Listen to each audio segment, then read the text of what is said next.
Jaguar Wright, girl, if you don't go sit your mother psycho ass down, and I don't believe nothing that bitch say. I don't believe she say. Y'all believe it because you don't know. If I didn't know no better, I think that bitch was fed. Hey, Jaguar, you forgot this? You forgot this, Jaguar? You over there running your mother mouth, but you been at everybody's. That means you a snitch, bitch. She's annoying.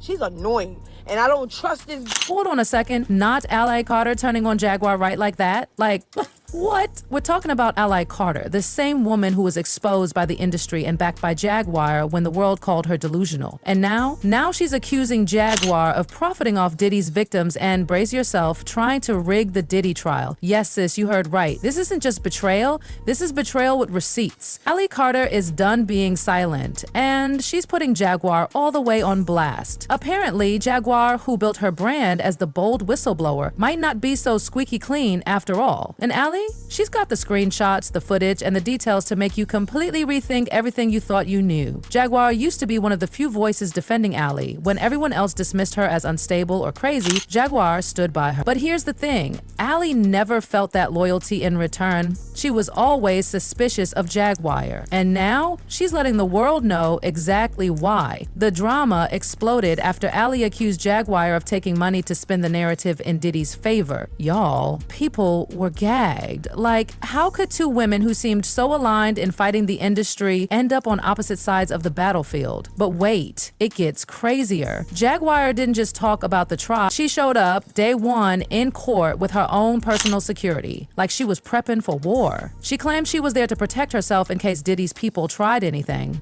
According to her, the reason Diddy wasn't arrested years ago is because law enforcement never investigated him alongside R. Kelly. She says they're linked, and had cops looked deeper, Diddy would have been in jail when R. Kelly got locked up. I do believe there's going to be a lot of curveballs. I do believe there's going to be a lot of interesting things. And what I will say is, be vigilant. We're getting started. Is this a reckoning for the music industry? Oh, it needs to be. And if it wasn't, I hope my presence starts that. This case that happened in the R. Kelly case, because if that had been properly addressed, this would have been addressed back then. These people have been working together, all in cahoots for all of this time, and it needs to all be addressed. I'm glad it's not just me anymore. I'm glad it's someone else. I'm glad there are other people who need to be heard. I'll be sure. I'm glad they're hearing him. Cassie, I'm glad they're hearing her. Kim Porter, through, I'll be sure. I'm glad. Natanya Rubin, I'm glad. All of these things. So yeah, it's mixed emotions, but I just know when you pray for something and God answers it, you should be happy.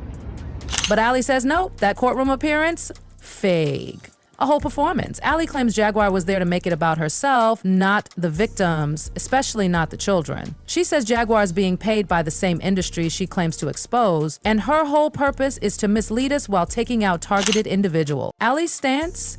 I'm the last true whistleblower left standing. People were shocked. Jaguar has always been known as the one who tells it like it is. She's been exposing stuff for years, but now? Ally is pulling the rug out from under her and saying she's not just misleading the public, she's been bought off. And as people dug into Ally's claims, guess what? A few things started to line up.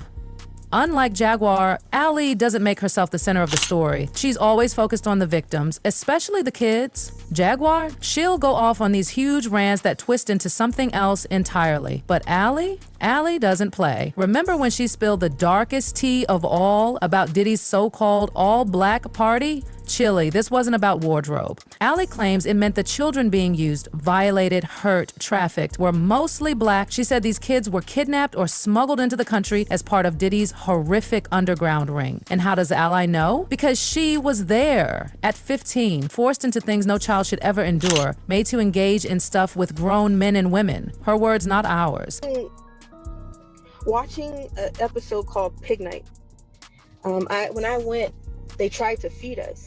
And I remember it because when you have to do say what? orders, jobs like that, you don't eat. You're not allowed to eat. You actually have to like starve yourself, because when you have to do those type of jobs, you can't eat because you will throw up. Really? If you are doing, or if you are a guy doing sex, you will shit everywhere.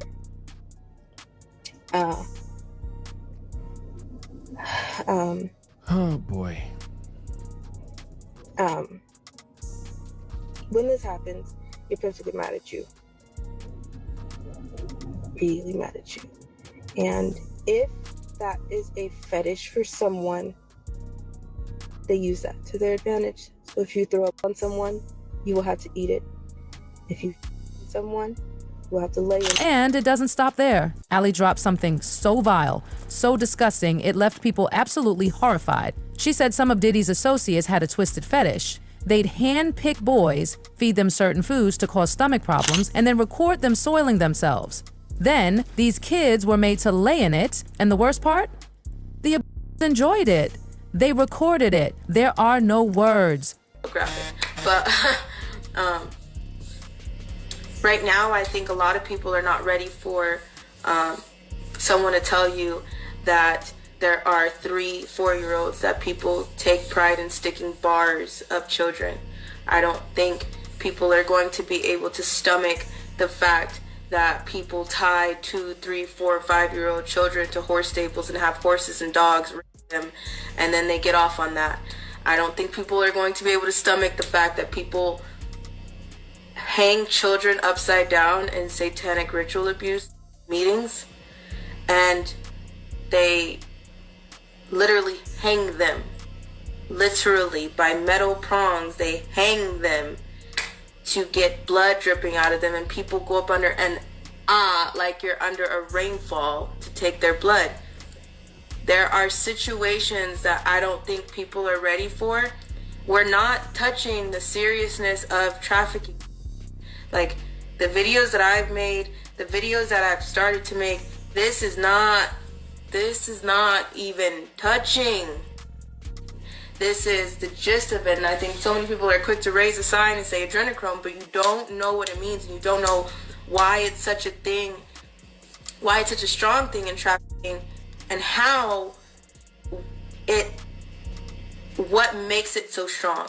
What, you know that they're drinking children's blood, but you don't know what they're doing to those children to make their blood strong enough to cause something to flip your system in order to keep you in the fountain of youth. No one believes that because it sounds like an unreal horror Disney movie that someone wrote. You know what I'm saying? It kind of is. But the horror didn't end at freak-offs. Allie says these children were also used in satanic rituals, murdered so these sick elites could bathe in their blood, yes, bathe in it, to preserve their youth. Allie's confirming all the chilling rumors we've heard about celebrities staying youthful using horrifying methods. And according to her, it's real. And worse, she saw it. She says these kids were strung up in metal chains, forced into BDSM with animals. Meanwhile, Diddy recorded it all, reportedly pleasuring himself while watching. It's beyond anything we could have imagined. And she's not just naming him. She's implying a whole roster of famous names were in on this. According to Ally, most of the kids didn't survive, and the few who did, they were never the same again. Lee Carter being silenced. I'm sure she is. I hope it's not my fault. I made an outcry to her that I'm willing to talk to her. Goes into witness protection. We'll never see her again. Allie Carter, wherever she is, she's safe right where she is. I can tell you right now, the second that you put your life in the government's hands, you're up for grabs. Because all it takes is one corrupt government official who's been paid very well to handle up on you, and then all of a sudden,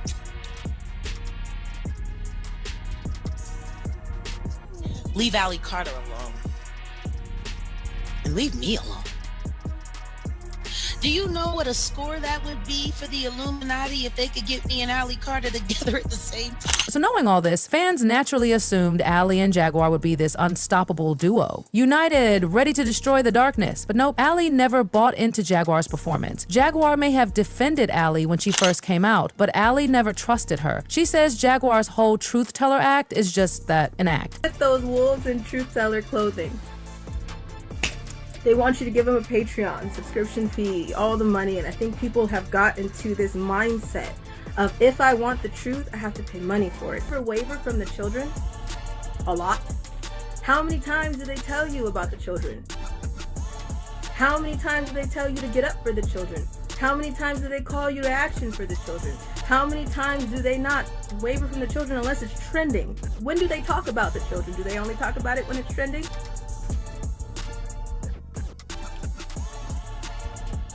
If they're talking about trafficking, do they talk about the children? Here, Kiki.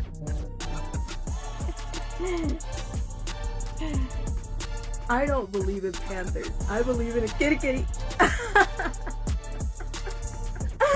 I know. I've lived with them. I've dealt with them. So I know how they work. If they don't get their way, they point fingers.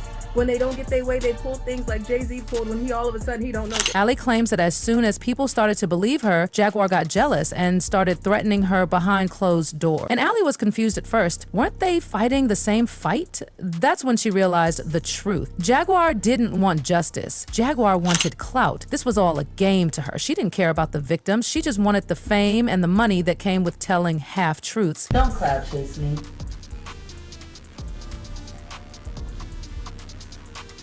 Even if it is for your protection. I am not Lamisha Fuller. I'm not running around lying on you, trying to convince people you got stuff. Do I want any arms above all you? Absolutely not. But if you're looking for protection. And baby, Ali snapped. She said Jaguar is a paid mole, a fake, a fraud, a puppet wrapped in truth teller clothing using pain for profit. She said Jaguar isn't brave, she's bought. According to Ali, every time Jaguar needs money, she pops up with a new scandal. Then she demands payment to tell the rest. Ali says, if you really cared about the victims, you'd speak for free, especially when children's lives are on the line. And you know what? A lot of people agreed with her. But Jaguar? Oh, she wasn't gonna let that slide. She clapped back hard, jumped on live and warned Ali, stop speaking on her name or else. She said Ali better fall back because if she didn't, Jaguar was ready to go all in. She said, if you want smoke, I'll burn it down. In another interview, Jaguar hit back even harder. She said, unlike Ali, she actually has receipts, real ones, that she doesn't just talk to talk. She's got facts, evidence, and witnesses. But is that true? Because the streets are split? Fans are torn. One person said, I'm a Jaguar. She's been calling this stuff out for years, way before it blew up. Give her some respect. But another said, nah, I believe Ali. She ain't chasing fame. She's terrified. She's constantly on the move for her safety. She's trying to protect kids, not get rich off their trauma. So now it all comes down to this. Who do you believe? Is Jaguar Wright the real one or just another puppet? Did she try to rig the truth? Is she profiting off pain while calling herself the hero? Or is Ali just another voice trying to be heard in a world that keeps silencing the truth? Let us know in the comments below. And trust, this story is far from over.